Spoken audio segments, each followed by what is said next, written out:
होंगे तो लोग आपकी पॉपुलैरिटी का फायदा उठाएंगे। कभी भी नाम लेकर किसी की बात ना करो, हमेशा मसीह विरोधी कहकर लोगों की बात करो। यही तो वो चाहते हैं कि वो मशहूर हों, उस मशहूरी का जो आपके ऊपर है उसका वो फायदा उठाएं। क्योंकि क्रिश्चियनिटी की अगर आप बात करोगे तो हर देश तक बात पहुंचेगी। Very cheap way to be popular. लेकिन आपको बुद्धिमान बनना है, आपको यह समझना है कि आप किसी की गिरफ्तारी पर रीले मत चलाएं, खुश ना हो, सुसमाचार फैलाएं, चुप भी ना हो, वचन को फैलाएं सोशल मीडिया के ऊपर, वचन बताएं लोगों को, सच्चाई बताएं, अपनी गवाहियां शेयर करें, अपने एक्सपीरियंस शेयर करें। नशा छोड़ा तो वो शेयर करें। गाली निकालने से, किसी को डाउन करने से, किसी को कुत्ता बोलने से, बिल्ला बोलने से नथिंग विल हैपन, कुछ नहीं होगा। और आपकी स्पिरिट नहीं है ये। मैं भी विश्वासी की लाइफ में रहा हूं।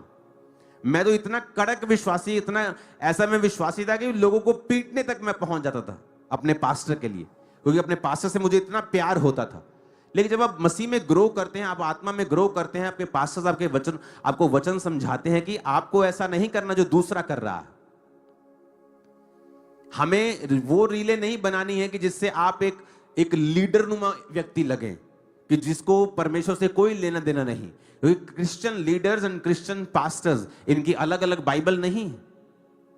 2022 में एक्शन कमेटी बनाई गई। क्यों बनाई गई? ताकि पास्टर्स के ऊपर जो विरोध या सताव है कि वो लोग जाएं और पास्टर्स के बिहाफ पर बात कर सके, पर उनकी बात भी पास्टर्स वाली होनी चाहिए। ये कोई राजनीतिक प्लेटफॉर्म नहीं है कि किसी को सीट चाहिए कि वो इस कमेटी में आए और फिर इंटरनेट पे दिखाई देना शुरू हो लगातार और बाद में उसे सीट में कन्वर्ट कर ले। ये उस चीज के लिए नहीं है। और जब आप उस चीज के लिए इसे यूज करेंगे तो डिसग्रेस आपको फील होगी कि आपके द्वारा काम नहीं हो रहा है, आप जो चाहते हैं वो आप हासिल नहीं कर पा रहे हैं। क्योंकि पहले हमने इसी तरह से कार्य किया है कि इसका कोई भी राजनीतिकरण नहीं हुआ। आप क्रिश्चियन राजनीति के खिलाफ नहीं हैं, मैं नहीं हूं। आप बनना चाहते हैं कुछ बने, लेकिन चर्चिस के प्लेटफॉर्म को आप यूज नहीं कर सकते हैं। चर्च राजनीति से परे है। वो उस व्यक्ति को भी उसी निगाह से देखती है जिसने उसका फायदा नहीं किया है। जो हर पार्टी की अगर वो चर्च में आएगी तो उसकी प्रार्थना करेगी, चाहे वो क्रिश्चियंस हो, चाहे वो हिंदू हो, चाहे वो सिख हो, चाहे वो मुस्लिम, कोई भी हो, क्योंकि उसका काम है प्रार्थना करना। उसका काम ये नहीं कहना लोगों को इसको वोट देना है, इसको देना है। तो एक्शन कमेटी का काम क्या है कि वो पास्टर्स, क्योंकि पास्टर्स प्रार्थना में हैं, वो प्रेयर में हैं, वो अपने स्पिरिचुअल कामों में हैं, वो नहीं जाके प्रशासन से बात कर सकते। अगर वो करेंगे बाकी काम कौन करेगा? तो वो एक रिप्रेजेंटेटिव हैं कि वो जाएं। और उस समय एक मौका होता है, सुपर्ब मौका होता है। जब विरोध होता है ना, तो वचन कहता है, एक जगह लिखा हुआ है कि अगर आप 8 बाब को पढ़ेंगे, 8 आयत को पढ़ेंगे, तो इस विरोध के बाद जब शाऊल ने विरोध किया ना, तो लिखा कि कलीसिया तितर बितर होकर सुसमाचार सुनाती रही। 4 आयत में लिखा है। और 8 आयत में लिखा है कि उस नगर में बड़ा आनंद छा गया। बड़ा आनंद। प्रेरितों के काम 8 उसकी 8 आयत। क्यों आनंद छाया? बड़ा आनंद क्यों उतरा उनके ऊपर? उस कलीसिया के ऊपर बड़ा आनंद क्यों हुआ? क्योंकि वो कलीसिया जब तितर बितर होकर गई, तो जिस नगर में वो गई वहां पे लोग बचने लगे, वहां पे हीलिंग होने लगी, डिलीवरेंस होने लगी। तो आनंद आ गया कि यार ये तो परमेश्वर कर रहा है, ये शैतान थोड़ी कर रहा है, ये तो प्रभु कर रहा है। देखो इन लोगों तक कभी सुसमाचार नहीं पहुंचता अगर हम विरोध में ना होते। तो अगर कोई विरोध ना करता, हम भागते ना, तो इन लोगों तक कौन सुसमाचार सुनाता? यहां का लंगड़ा कैसे चंगा होता? यहां का दुष्ट आत्मा वाला व्यक्ति कैसे हील होता? यहां का कैंसर का व्यक्ति कैसे हील होता? तो लिखा उस नगर में बड़ा आनंद आ गया। जब आपका विरोध होता है तो उस समय आपको सुसमाचार फैलाने का होता है। आप किसी अधिकारी से बात करेंगे, आप सुसमाचार फैलाएंगे कि देखो जी मैं नशे करता सी, मैं आज परमेश्वर दे विच हां, मैं कमेटी वालों तुहाडे नाल गल करन आया। मैं देखो जी मैं पाप में था, मैं देखो जी मैं एक व्यभिचारी था, मैं समाज में चोरी करता था। आप जब गवाहियां देंगे तो वो टाइम टेस्टिमनी देने का है। विरोधियों को भी, प्रशासन को भी, अन्य जातियों को भी, लोगों को भी बताने का है कि हम आपसे प्यार करते हैं, बावजूद आप हमसे नफरत करें, हमारा प्यार आपके लिए बना रहेगा। कोई किसी तरह की कार्रवाई की जरूरत नहीं। जब परमेश्वर करता है कार्रवाई, वो फिर जबरदस्त करता है, वो कर लेगा कार्रवाई। वो जिंदा है, मरा हुआ थोड़ी है हमारा खुदावंद। वो जिंदा है, वो करेगा, वो अपने हिसाब से करेगा, वो अपने हिसाब से करेगा और परफेक्ट करेगा। आप कुछ करेंगे, एक छोटा बच्चा किसी दुश्मन को थप्पड़ मार लेगा, एक दिन में थप्पड़ का असर खत्म हो जाएगा, कितनी लाश डाल लोगे। पर जब उसका बाप थप्पड़ मारेगा, भाई साहब मुंह घुमा के पीछे की तरफ लगा देगा, पता नहीं कितने दिन तक मोच नहीं उतरेगी गर्दन, कलर लाला जीवन बिताने पड़ेंगे। हां, परमेश्वर को मौका दो, उसे काम करने का मौका दो।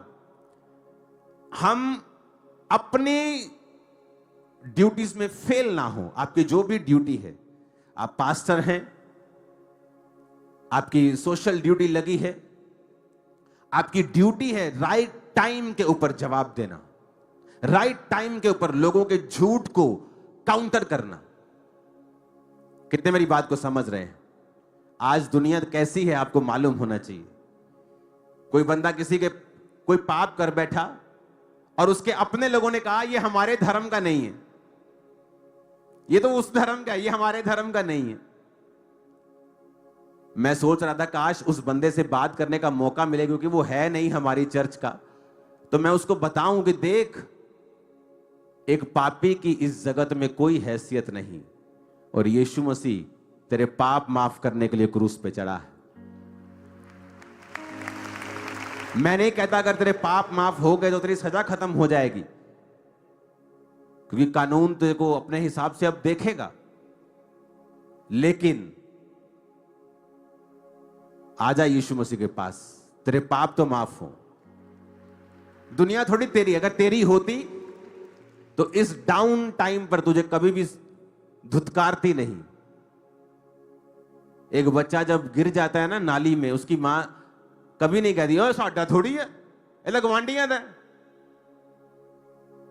क्योंकि उस बच्चे के अब गोबर लग गया मुंह पे, गंदगी लग गई है पैरों पे, हाथों पे, अब कौन साफ कर। लेकिन उसकी अपनी मां जो होती है वो फटाफट उठाती है।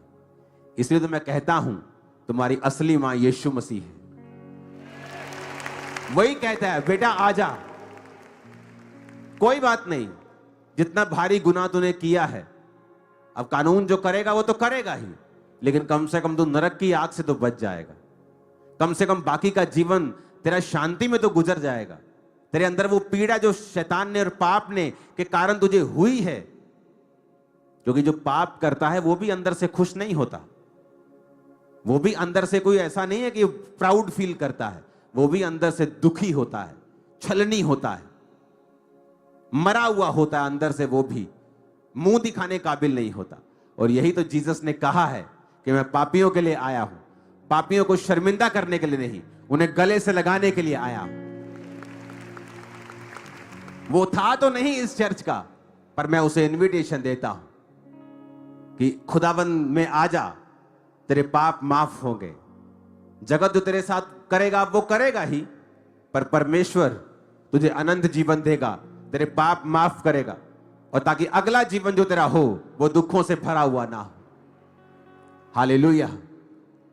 काश लोगों को यह पता हो, काश लोगों को यह पता हो कि यीशु मसीह तो आए ही पापियों के लिए।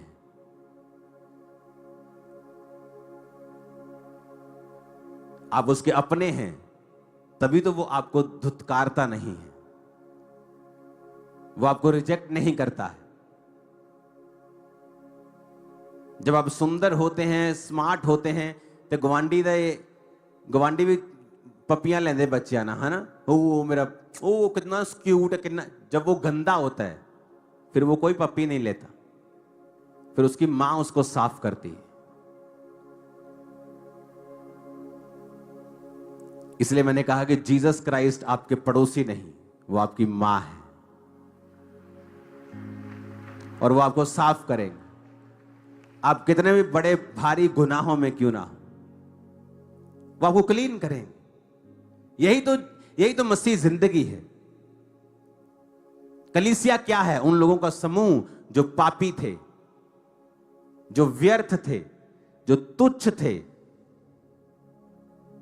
जो रिजेक्टेड थे, उनको परमेश्वर ने चुना है और ये सुसमाचार देने के लिए चुना है। अगर तुम्हें समाज ने रिजेक्ट कर दिया क्योंकि तुमने कुछ गलत किया, अगर तुम्हें अपने लोगों ने रिजेक्ट कर दिया, तो जीसस क्राइस्ट के पास आओ। वो तुम्हें रिजेक्ट नहीं करेगा, वो तुम्हें ताना नहीं देगा, तुम्हें मारेगा नहीं, तुम्हें कहेगा अब फिर से पाप मत करना। ऐसा ना हो इससे भी भारी मुसीबत तेरी जिंदगी में आए। पौलुस कहता सबसे बड़ा पापी मैं हूं कि मैंने जीसस की कलीसिया को सताया था। पतरस कैसा व्यक्ति था कि उसने कान काट दिया था, परमेश्वर का इनकार कर दिया था, फिर भी परमेश्वर उसके पास गया और कहा पतरस क्या तुम मुझसे प्यार करता है? उसको त्यागा नहीं, उसको छोड़ा नहीं। आपकी मां आपको त्याग नहीं सकती, उसी तरह असली परमेश्वर भी आपको त्याग नहीं सकता। वो इतना प्यार करता है आपसे। हालेलुया।